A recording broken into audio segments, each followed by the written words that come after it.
આજરોજ ધોળકા વિધાનસભામાં દેડિયાપાડાના એમએલએ ચૈતર વસાવાના સમર્થનમાં વિરોધ પ્રદર્શન કરવામાં આવ્યું।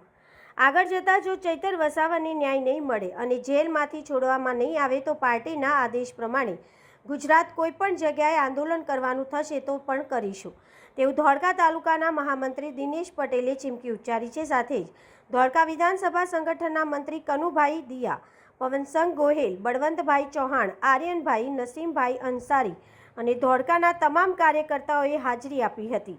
રિપોર્ટર રોહિત બેલદાર, ધોળકા। જય હિન્દ।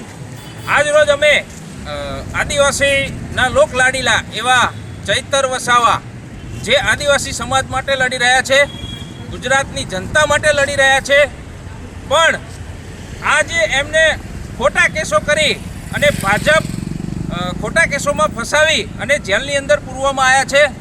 ભાજપ આ વખતની જિલ્લા પંચાયત અને તાલુકા પંચાયતની હાર ભાળી એનાથી સહન ના થઈ, પાચન ના થઈ।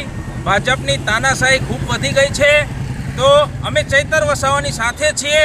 ચૈતર વસાવા, તુમ આગે બઢો, હમ તુમ્હારે સાથ હે। ગમે ત્યારે પણ ગુજરાતની અંદર કોઈ પણ જગ્યાએ આંદોલન કરવાનું થશે તો અમે ધોળકા વિધાનસભા વતી અમે એમની સાથે છીએ, હરમેશ સાથે ઊભા રહીશું। ભાજપની તાનાશાહી નહીં ચલાવવા દઈએ, નહીં ચલાવવા દઈએ, નહીં ચલાવવા દઈએ। ભારત માતા કી જય।